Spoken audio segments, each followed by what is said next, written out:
Hello and welcome to the show. You are about to meet a woman whose story is like no other we have ever shared here on Portia.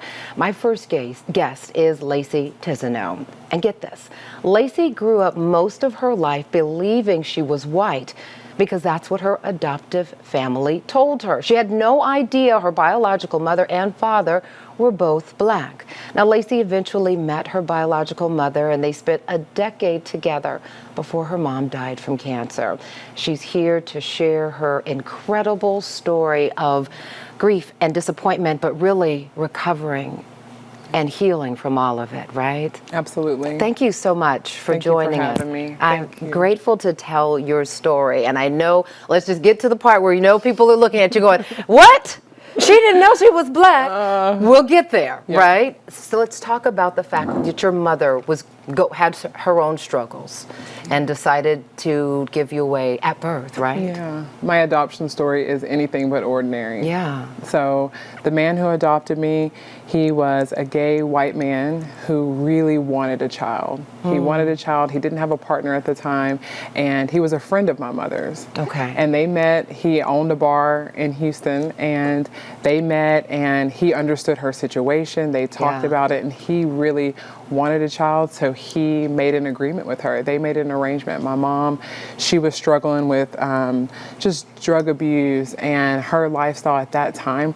She didn't want another child. She had my brother, who was 2 at the time, and when she explained the situation to my father, he said, "I'll take her."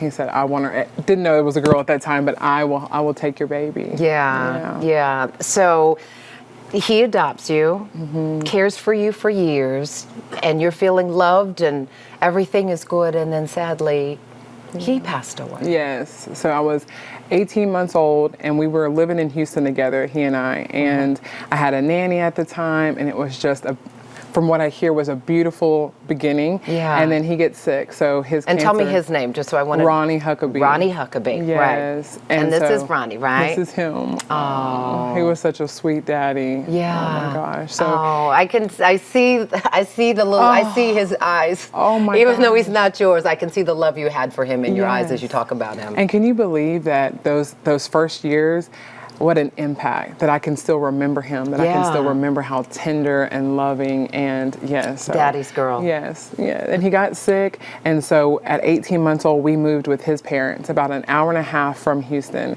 and he was going through treatment again, and he was sick a lot, and so he passed when I was 6. Wow. Yeah. Okay. So then his family's taking care of you, and they took you in. This is a given, right? Yep. This is what good grandparents do.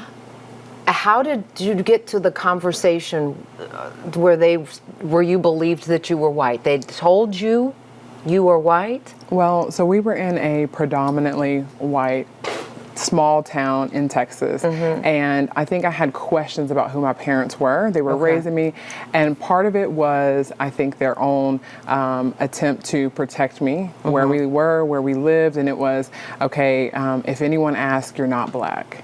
And so I think that started the narrative. I've got family photos here. Everyone around you, let's just be candid, right? Everyone around you was white. Everyone. So in school, at home, everyone. Yes. So there was no model or picture of what other black people even looked like? No.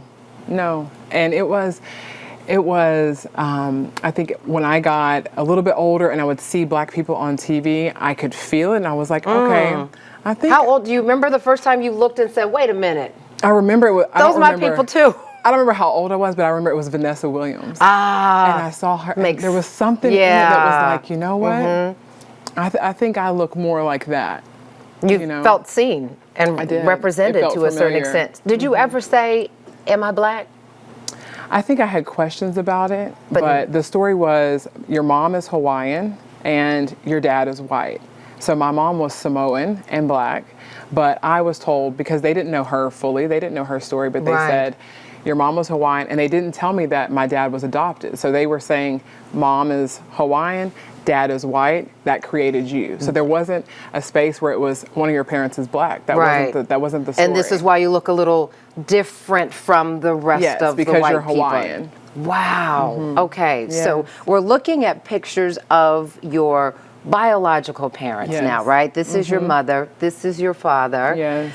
You end up getting to know them. How did that happen? Because there was an experience in college that I don't want to miss either. Yeah. Let's talk about the experience in college when, well, you tell it. It's your story to tell.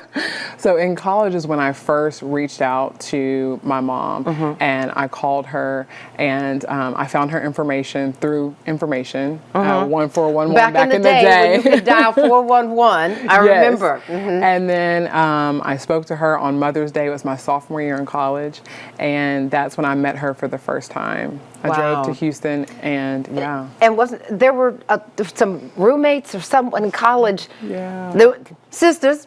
Being sisters, like, what do you mean you're white? What are you talking about? Oh was my it that gosh. direct? Like, very direct. Yes, my roommate was black. My two suite mates were black, and they were very clear. They saw me, and they were like, "Girl, you do know you're black, right?" Like flat out, very with love, because they are incredible. They are still my friends today. Oh, I love it. Yes, all of them. Yeah. But they were caring about it, but they were just. It was hilarious to them. But that's what prompted sort of the phone calls. Let me figure out who mom really is, because they were insisting. I know what you've been told.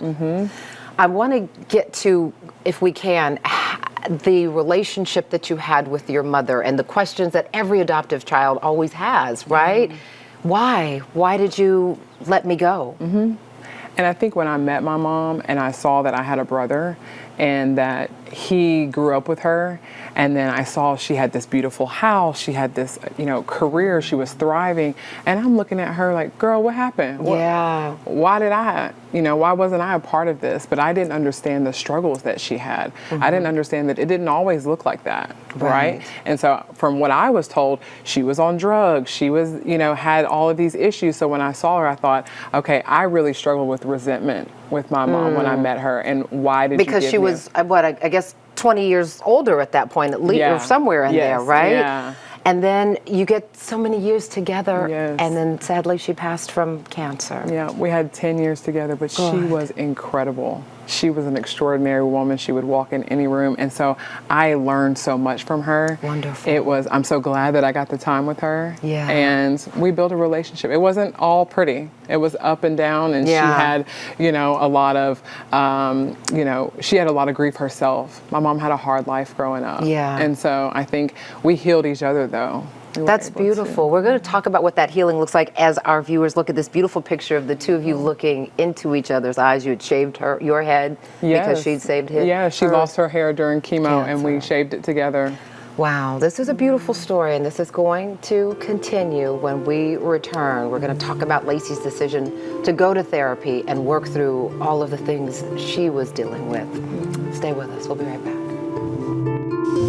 Thank you so much for watching. I really appreciate it, and I really want to thank you for season 3 of Portia. It's because of loyal viewers like you that we keep getting to share this daily dose of positivity all across the country. So just a reminder, I still need you to like, comment, and subscribe, and go ahead and tell your friends. You can catch us now in Orlando, in San Francisco, in Atlanta, and all across the country on Fox Soul. Tell your friends. We'll see you soon on Portia.